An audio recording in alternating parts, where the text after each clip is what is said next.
तस्मै श्री गुरुवे श्री चैतन्य मनोभीष्टं स्थापितं येन भूतले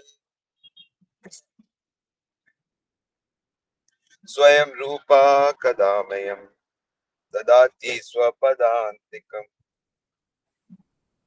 वन्देऽहं श्रीयुतं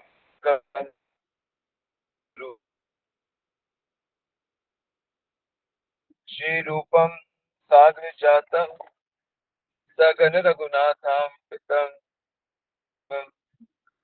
साद्वैतं परिजन।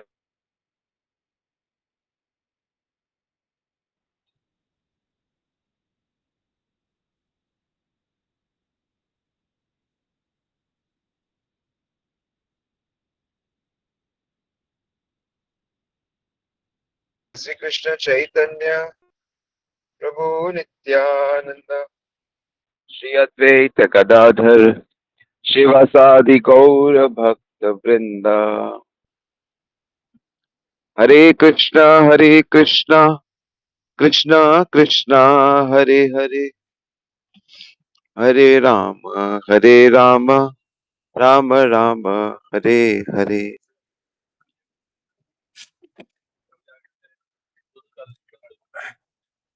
हरे कृष्णा। सो बिकॉज मैं अभी वृंदावन से गोवर्धन से हम लोग 3 days का गोवर्धन परिक्रमा हम लोगों ने बहुत आनंद से संपन्न किया। तो उसके आनंद में इस समय हृदय में काफी आनंद की लहरें हैं।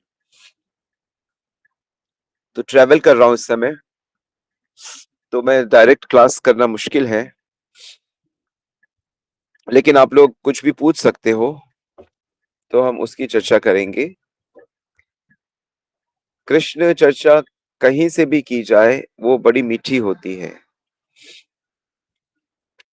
तो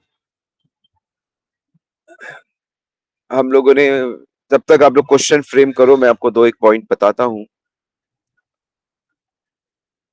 गोवर्धन जो है वो भगवान श्री कृष्ण के हृदय से उत्पन्न उन्होंने श्री कृष्ण ने किया, क्योंकि राधा जी ने कृष्ण से कहा था कि मुझे एक विशेष स्थान चाहिए जहां बहुत सारे झरने हो, निकुंज हो, बहुत फलदार हो, छायादार हो, घास हो, जहाँ गैया को भी बहुत आनंद मिले, सखाओं को भी बड़ा आनंद मिले।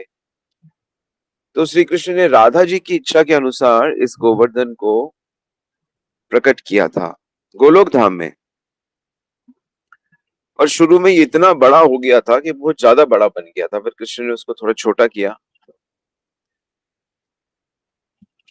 तो वहां पे लीलाएं वगैरह स्पिरिचुअल वर्ल्ड में, फिर जब श्री कृष्ण यहाँ पर भूलोक में लीला करने के लिए आ रहे थे, तो उन्होंने कहा राधा देखो, मैं तो कुछ समय के लिए लीला करने जा रहा हूं, तो तुम्हें मेरा वियोग ठीक नहीं लगता है तो तुम भी मेरे साथ चलो। तो राधा जी कहती है मैं जाने को तैयार हूं, लेकिन जहां जमुना नहीं, जहां गिरिराज गोवर्धन नहीं, वहां मेरा मन नहीं लगता, तो इनको भी लेके चलो। तो श्री कृष्ण कहते हैं कि मैंने तो पहले ही जमुना को भेज दिया और मैंने पहले ही गोवर्धन का कुछ हिस्सा प्रकट कर लिया है वहां पर। तो आध्यात्मिक जगत की एक जो विशेषता है जो हमारे इस जगत में नहीं है, वो ये कि आध्यात्मिक जगत की नदियां, पहाड़ चेतन होती हैं। एक व्यक्ति व्यक्ति व्यक्ति होता है वो, मतलब वो होता पहाड़ है, वो होती नदी है, वो होता झरना है, वो होता है कुछ खंबा या कुछ भी मकान दुकान जो भी, मतलब वैसे दुकानें नहीं है वहां पे, पर जो भी है वो चेतन होता है। तो वार्य हरि वार्य मतलब हरि भक्तों में श्रेष्ठ गोवर्धन का एक नाम है।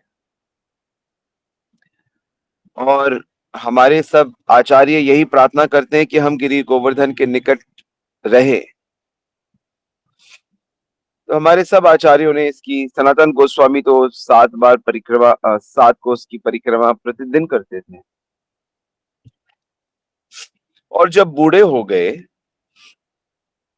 बूढ़े मतलब शरीर से बूढ़े सबको होना है, तो परिक्रमा करने में बड़ी असुविधा होती थी। तो एक बार श्री कृष्ण ने प्रकट होकर उनको एक गिरिराज की शिला प्रदान करी, और उस शिला में श्री कृष्ण के चरणों के चिन्ह हैं, और कहा कि सनातन एक ही परिक्रमा कर लिया करो, वही गोवर्धन परिक्रमा होगी। शिला सनातन गोस्वामी को श्री कृष्ण ने दी थी। वो जो जीव गोस्वामी जी ने अपने मंदिर में रखी है, राधा दामोदर मंदिर, आप जब जाओगे तो वहाँ गिरिराज है, लोग की मछली लगाते हैं। तो विग्रह के कुछ नहीं है, वहाँ विशेष रूप से भक्त उसे गोवर्धन की परिक्रमा मानते हैं। तो 10 भक्त उस परिक्रमा की मानी जाती है। ये अद्भुत रीत अन्य हम आचार्य करी है सनातन गोस्वामी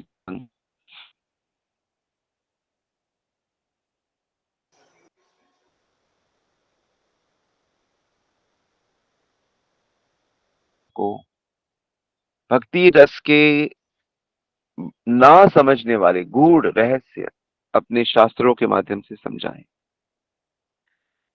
सनातन गोस्वामी को इसलिए चैतन्य महाप्रभु ने तत्व आचार्य कहा है। तत्व भक्ति के सिद्धांतों को समझने के लिए सनातन गोस्वामी के ग्रंथों को अगर आप पढ़ेंगे तो उससे आपको आसानी रहेगी। भक्ति के तत्वाचार्य, रसाचार्य उनके भाई सनातन गोस्वामी, नामाचार्य हरिदास ठाकुर। ऐसे अलग अलग महापुरुषों को चैतन्य महाप्रभु ने वैष्णव भक्ति के आचार्य के रूप में स्थित किया है। तो अगर तत्व समझना है, सिद्धांत समझना है, तो सनातन गोस्वामी से आशीर्वाद लेना होगा। रस में डूबना है तो रूप गोस्वामी से आशीर्वाद लेना होगा। नाम में डूबना है तो हरिदास ठाकुर जी से आशीर्वाद लेना होगा। तो इस तरह से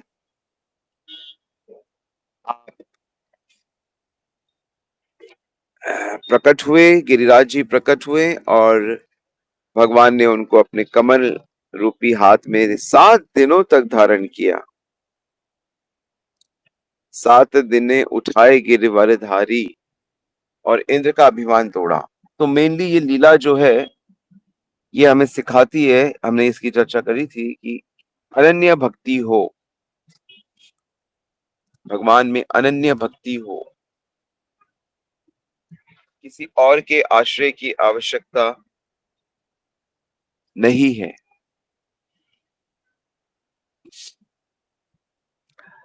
तो रघुनाथ दास गोस्वामी है, उनको वैराग्य का आचार्य स्थापित किया था। और गोपाल भट्ट गोस्वामी है, रघुनाथ भट्ट गोस्वामी, उनको भागवत का आचार्य स्थापित किया था। और जीव गोस्वामी जो हैं, उनका कोई ऐसा स्पेसिफिक नहीं है, लेकिन उन्होंने सॉरी, उनको प्रचार के लिए उन्होंने जीव गोस्वामी से ऐसे डायरेक्ट, जब वो छोटे थे एक्चुअली, महाप्रभु अप्रकट हो गए थे उनके बड़े होते होते वृंदावन जाते जाते, लेकिन फिर भी आचार्य और प्रचार की जिम्मेदारी उन्होंने ली। इस तरह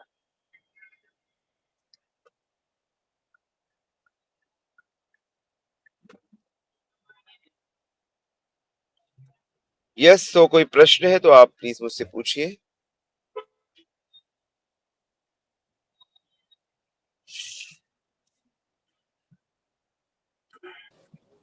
हरे कृष्णा प्रभु जी। हरि बोल। प्रभु जी, हमें दिव्य दृष्टि कैसे प्राप्त हो? दिव्य दृष्टि आपको प्राप्त होगी जब भगवान प्रदान करेंगे दिव्य दृष्टि, जैसे अर्जुन को प्रदान करी।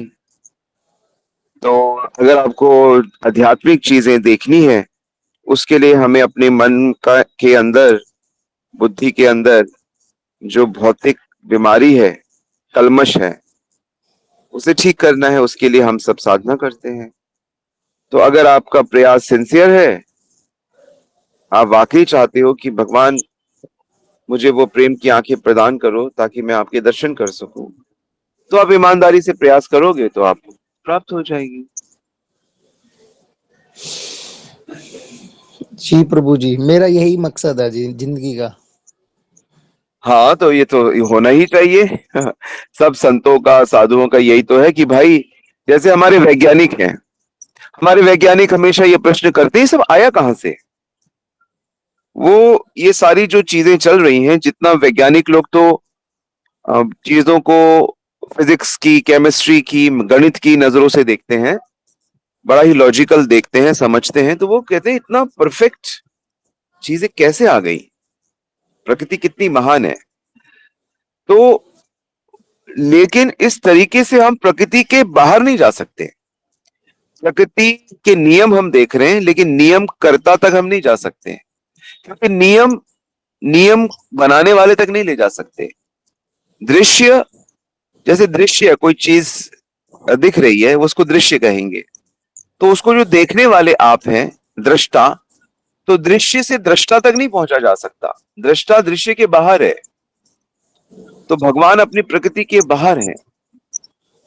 भगवान ने पूरा ब्रह्मांड बनाया, पर भगवान ब्रह्मांड के बाहर है। तो उनको देखने के लिए दिव्य दृष्टि चाहिए, और वो उनकी मर्जी के बिना नहीं होगी। तो सम्यक रूप से जिसे जान लेने के बाद कुछ और जानना बाकी नहीं रहता, वो भगवान है, वो कृष्ण है। तो उनको देखने के लिए आप सच्चा प्रयास करो बस। वेद, शास्त्र, पुराण, संत, महात्मा सब एक ही बात कहते हैं, जो निष्ठा से, सच्चाई से भगवान की भक्ति करेगा, उसके सामने हर चीज प्रकट हो जाएगी। ठीक है। जी प्रभु तो जी। 16 माला का, पहले 16 माला का जाप करें, जी। अपनी इंद्रियों को शुद्ध करें, अपनी वाणी को ठीक करें, अपने मन के अंदर कोई भी दुर्विचार नहीं आना चाहिए। पहले तो आएंगे, दुर्विचार आएंगे, बोलने का मन करेगा, गलत बोलने का मन करेगा, गलत सुनने का, देखने का, सोचने का मन करेगा। पर पहले धीरे धीरे वाणी को, कान को, आंख को, इनको कंट्रोल करो। फिर धीरे धीरे मन नियंत्रण में आ जाएगा, फिर भगवान में लग जाएगा, फिर सब प्रकट हो जाएगा। ठीक है। जी प्रभु जी। तो आप 16 माला का जाप करिए जी। और भक्ति के सिद्धांतों को समझने का प्रयास करें। रेगुलर सुने और डायरी बना के करिए, तो मैं इसमें आपकी मदद कर सकता हूँ थोड़ी बहुत, जितनी मुझे गुरु जी। कृपा से। जी। जी प्रभु जी। तो हर दिन, हर प्रवचन में कम से कम 1-2 पॉइंट्स आपके कलेक्शन में आने चाहिए कि आपसे आज की फिजिकल आशीर्वाद लेने कब मिल सकता हूँ? फिजिकल। आप कहाँ रहते हैं? ये रोहिणी सेक्टर 24 के पास, बुद्ध विहार सेक्टर में। 24 के पास। तो आप उत्सव में, जब कोई उत्सव हो, कोई यात्रा हो, तब आप उसमें आइए। कोई प्रोग्राम में आप ग्रुप से आपको जोड़ दिया जाएगा। आप मैसेज में अपना नंबर और नाम रख दीजिए, भक्त लोग आपको ग्रुप में ऐड कर लेंगे, हमारे कोऑर्डिनेटर्स। ठीक है। इस्कॉन मंदिर तो मैं जाता हूँ डेली। जी, बहुत अच्छा। आप जाइए और आप वहाँ आएंगे, मिलते हैं? मैं मिल जाऊंगा आपको सही समय पे। भगवान मिला देंगे। ठीक जी है। जी जी। जी प्रभु जी। हरे कृष्ण। कोई और प्रश्न किसी का? ओके, यहाँ पे सेवा अवतार प्रभु का प्रश्न है, प्रभु जी, हर परिस्थिति में सम कैसे रहा जाए, ये कैसे सीखें? सम सम का मतलब क्या है? आप सम का मतलब क्या समझते हो, पहले तो मुझे ये जानना है।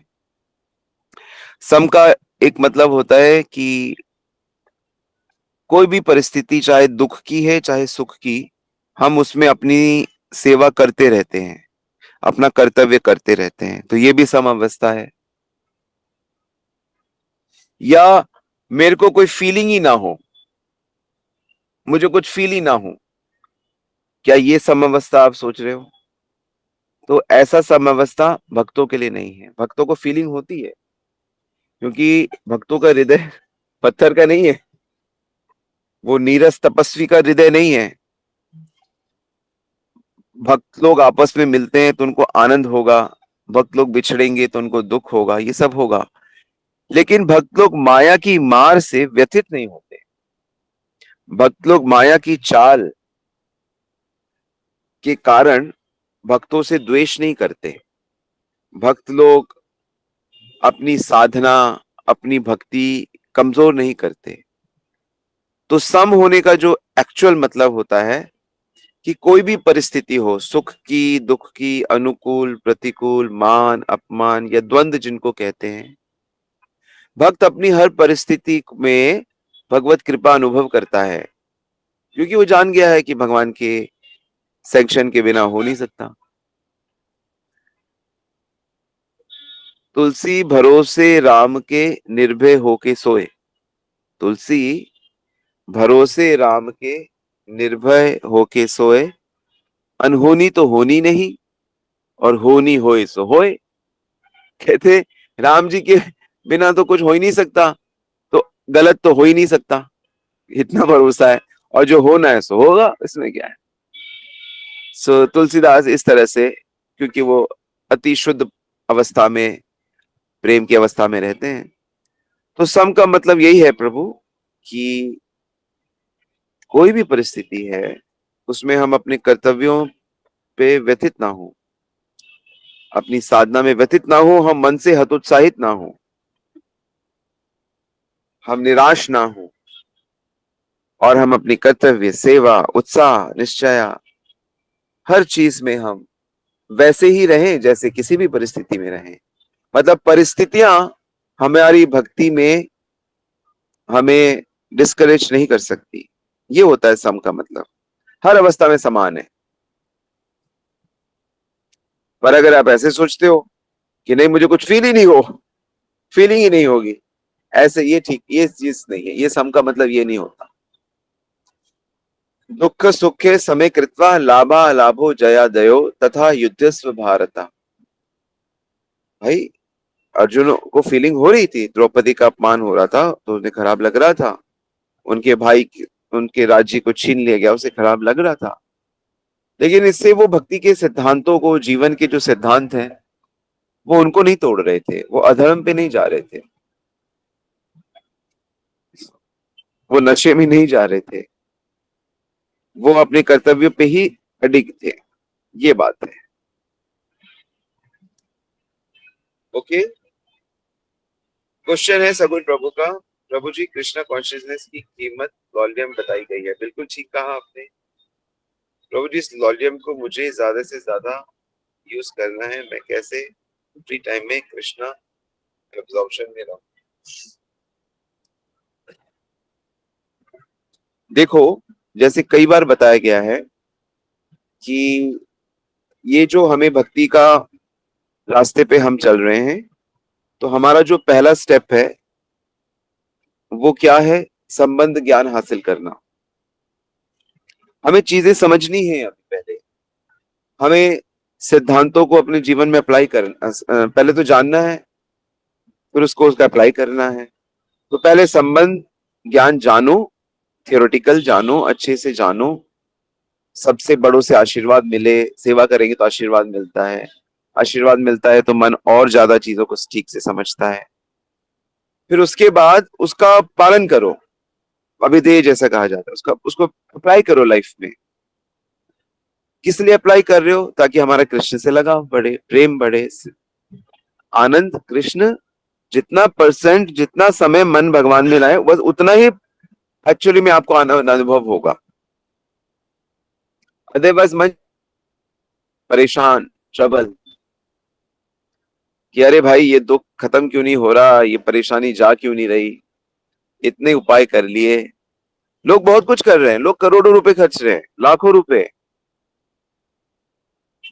मेरी एक सिस्टर है, तो वो थोड़ा स्टोन वोन बेचती है, तो मुझे बता रही थी कि भ्राताश्री, लोग इतने परेशान हैं कि वो पत्थरों को लाखों की कीमत में खरीदते हैं और अपेक्षा करते हैं कि उनका जो समय है, जो ग्रह है, सब अनुकूल हो जाएं। और उनकी, क्योंकि वो लोग बहुत परेशान हैं, वो किसी भी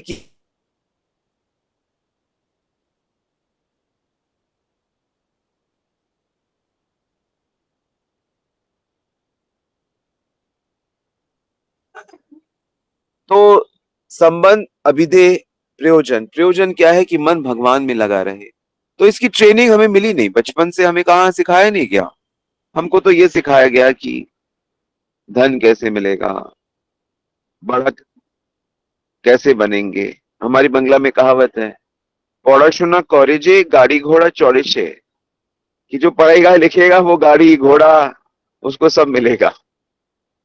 तो हमें तो बस ब्रेन वॉश कर दिया हमारा कि हमें जगत में नाम करना है। क्या होगा नाम करने से? पैसा, रुतबा। अरे भाई, मर्सिडीज में चलने वाला जो मालिक है और जो गाड़ी चला रहा है ड्राइवर है, वो दोनों ही परेशान है। यहाँ तक कि गाड़ी चलाने वाले को ज्यादा समस्या है। गाड़ी में बैठा हुआ जो मालिक है उसको ज्यादा परेशानी है। ड्राइविंग जो कर रहा है उसको क्या है, अपना 8 घंटा चलाया, हाँ 9 घंटे चलाएगा तो वो कहेगा अरे 9 घंटे चला लिया। सब परेशान। आनंदित कौन है?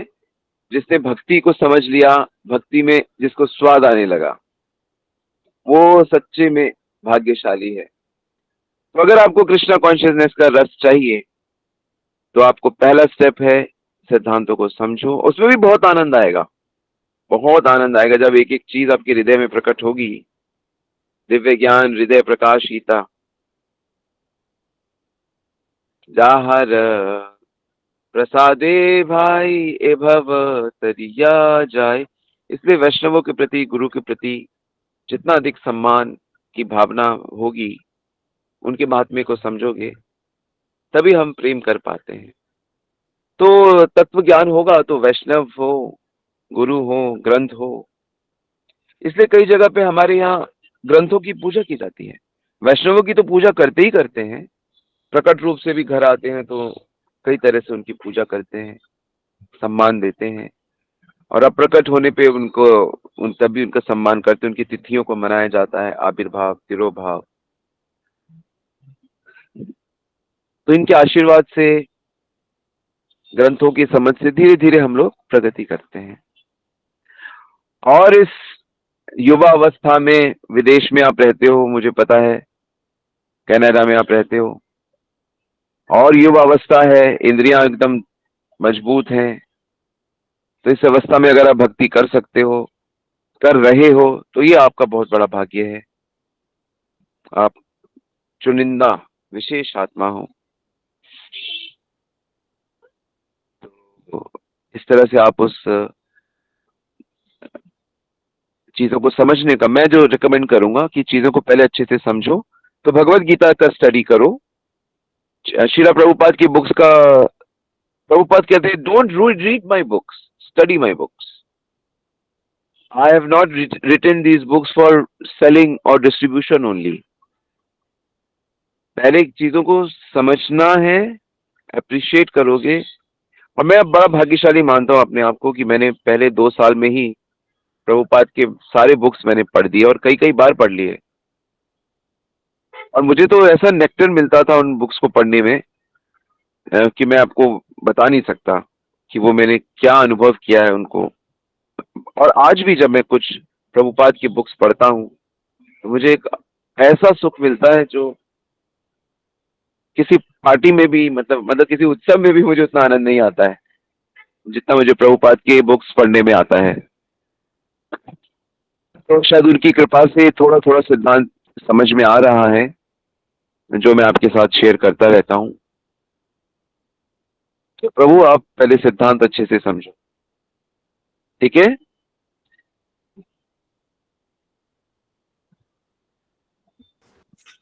यस प्रभु जी। प्रभु जी आपने एक बुक स्टार्ट की थी श्री प्रेम भक्ति चंद्रिका, तो फिर लाइक आपने हाँ, मैंने डिस्कस नहीं किया प्रेम उसके भक्ति बाद। चंद्रिका का थोड़ा सा एक एक पोएम, एक कई सारी उसमें पोएम्स हैं, लगभग 25-28। मैंने एक पोएम शुरू करी थी, मैं उसको बाद में करूंगा क्योंकि वो मैं यात्रा में था जब जयपुर करौली यात्रा में, तो तब उसमें हमने वो बुक टच किया था, बट हमें भी ज्यादा टाइम नहीं मिला, बट उससे सही टाइम पे मैं फिर से कवर करूंगा, शुरू करूंगा।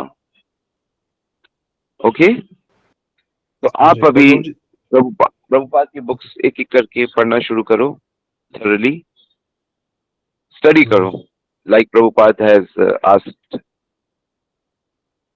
थैंक यू सो मच प्रभु जी। यस, और जब आप आओगे और तब मुझे दिखाइए आप, या मुझे व्हाट्सएप कर दीजिए पिक्चर खींच के कि ये प्रिंसिपल्स मैंने इन बुक से आइडेंटिफाई किए हैं।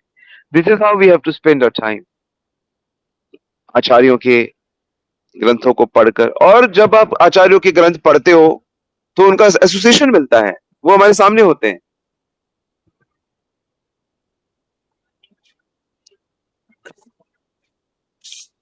तो इस तरह हम सब आचार्यों का संग करते हैं। हरि बोल।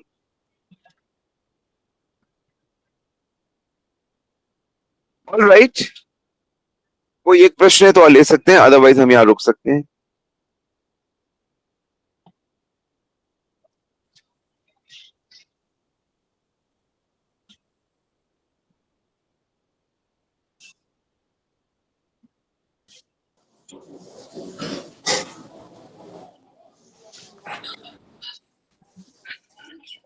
हरे कृष्णा प्रभु जी, धन्यवाद, प्रणाम। हेलो। धन्यवाद, प्रणाम प्रभु माता जी। जी, कुंभ में जाके स्पेशली मतलब लाइक क्या करना चाहिए गंगा स्नान करते समय आपके हिसाब से? देखिए, एक्चुअली में जो कुंभ है, एसोसिएशन ऑफ सेंटली पीपल है। तो पूरी पृथ्वी के जो साधु हैं, दृश्य और अदृश्य भी होते हैं, ओके। सेंट यहाँ पे आते हैं। तो कुंभ में जाना है बस, जिस भी आश्रम में आप रुके हो या जहाँ पे भी जो भक्त लोग आपके, बस आपको उनसे अपनी भक्ति प्रार्थना करनी। आप वहां ओके। गंगा जमुना से मिलोगे, सरस्वती से मिलोगे, आपने बस उनसे कहना है कि मुझे प्रभु भक्ति चाहिए, बस मोक्ष नहीं ओके। चाहिए मुझे, क्योंकि मोक्ष की देवी मुक्ति खुद कहती है कि भाई मेरी मुक्ति कैसे होगी।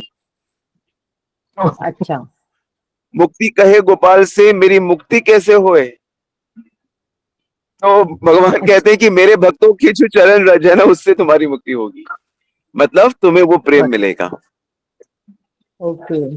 सो कुंभ में जो सिर्फ पानी में नहाने के लिए जा रहे हैं कि भाई हम, वो वाली जो बात है, वो अमर होना, वो ऐसे अमर नहीं हुआ जाता है।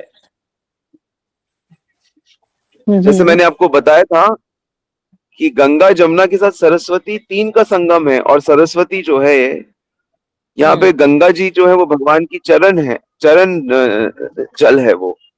गंगा, गंगा क्या है? गंगा, गंगा में ऐसी क्या खास बात है भाई? गंगा विष्णु चरणोदक है वो, क्योंकि भगवान विष्णु के चरणों को धोके वो आई है, उनको धोते हुए आ रही है, इसलिए वो गंगा है। और इसीलिए महादेव उसको अपने माथे पे स्वीकार कर रहे हैं कि विष्णु के चरण जल मैं अपने माथे पे लूंगा। तो जो वैष्णवों का जो मेन एटीट्यूड है, वो स्नान के लिए नहीं है, वो साधु के आंखों से दर्शन करना, उनकी चरण रज लेना, साधुओं की, उनसे इंक्वायरी करना और उनसे भक्ति प्राप्त करना, ये बात है। ओके। ओके। जैसे जैसे बहुत बड़ी कभी कभी गवर्नमेंट क्या करती है, एग्जीबिशंस करती है ना, एग्जीबिशंस करती है, और वहां पे सारी कंपनीज, जिस भी चीज की एग्जीबिशन होती है, जैसे बुक फेयर होता है, एग्जीबिशन होता है बुक फेयर, फरवरी में होता है दिल्ली में हर साल, तो मैं अक्सर जाता हूँ। तो बुक फेयर का बेनिफिट ये होता है कि सारे बुक्स वहां पे होते हैं, तो चांसेस ये होते हैं कि आपको आपकी बुक मिल जाएगी वहां पे। जैसे कोई एग्जीबिशन है, आप वहां जाओगे तो आपको कोई एक पर्टिकुलर चीज चाहिए जो आपको मार्केट में नहीं मिल रही है, आपकी दिल्ली में भी या बॉम्बे में भी, फिर आपको वहां पे मैक्सिमम चांस है कि अच्छा, आपको मिल जाएगी वो चीज। तो ऐसे ही जो साधु मतलब आप डिपेंड ढूंढ करता रहे है कि हो, हमारी जो चॉइस क्या है। हाँ, डिपेंड करता है हमारी आप, चॉइस क्या तो है। मैक्सिमम चांसेस है कि अगर आप कोई व्यक्ति सिंसियरली ढूंढेगा भक्तों को, साधु को, हम्म। तो उसको चांस है कि उसको मिल जाएगा कुंभ हम्म। में कोई ना कोई, टकरा जाएगा अच्छा। उसको। अगर उसकी, और अगर उसकी इच्छा है कि नहीं मेरे को मिलना चाहिए, तो उसको दिल्ली में भी भगवान भेज देंगे, बंबई में भी भेज देंगे, उसको इंटरनेट के थ्रू भी ओके। मिल सकता है, उसको भगवान मिलाएंगे। क्योंकि भगवान की कृपा से ही भक्त मिलते हैं। और कब मिलते हैं? जब हमारी इच्छा होती है। तो मेरे हिसाब से कोई भी कुंभ जा रहा है, उसे जितना हो सके साधुओं के दर्शन करना चाहिए, उनसे आशीर्वाद लेना अच्छा। चाहिए, उसे गंगा के और पर्वों में तो जाना ही नहीं चाहिए। पर्वों में जाएगा तो भीड़ इतनी ज्यादा है, वो दब सकता है, एक्सीडेंट हो अच्छा, ये सकता नागा है। साधुओं के भी दर्शन का महात्मा है प्रभु जी?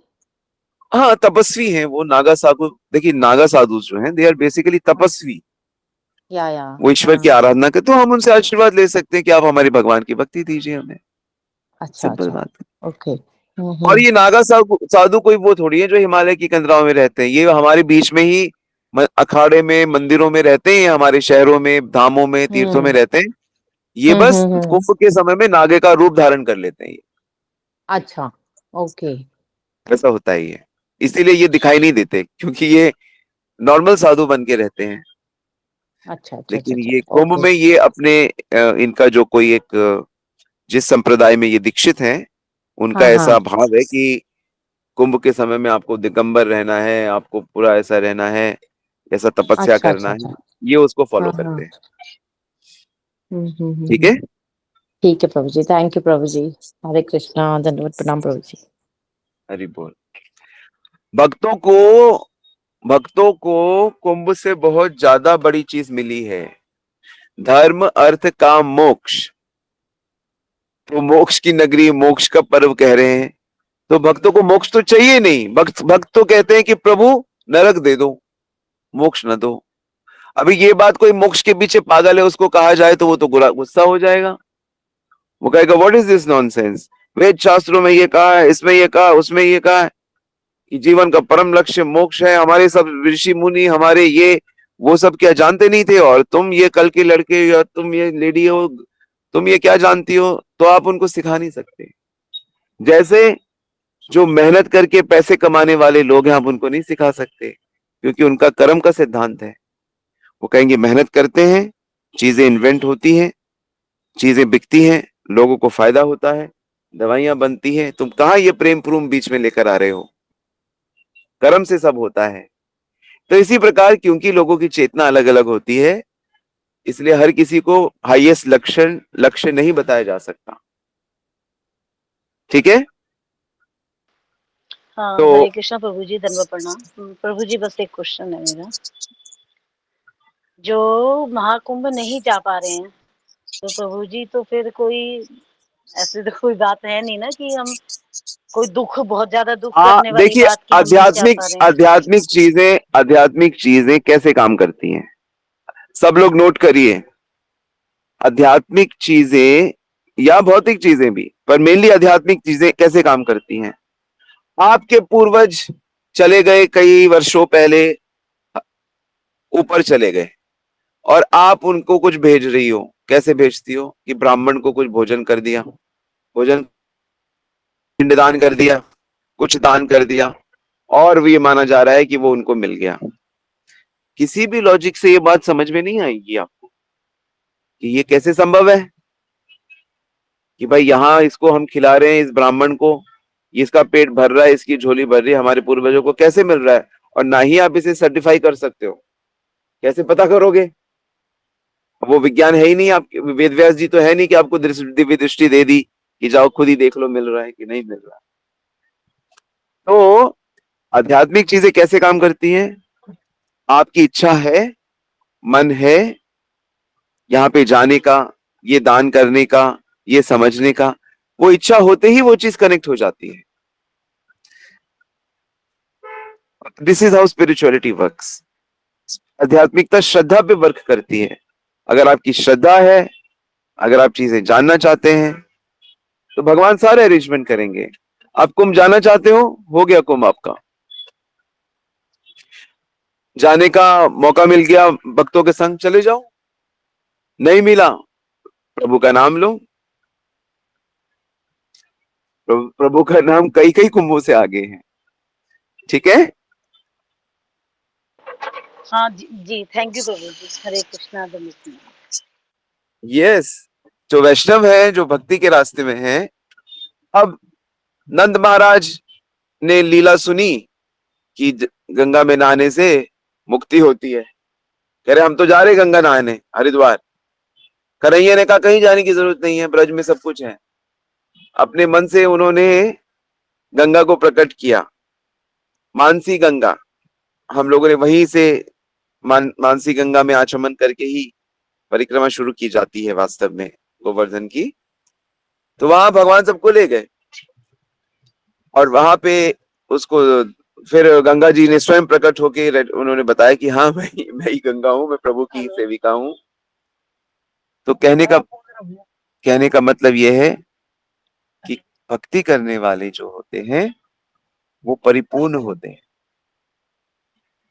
हरे कृष्ण।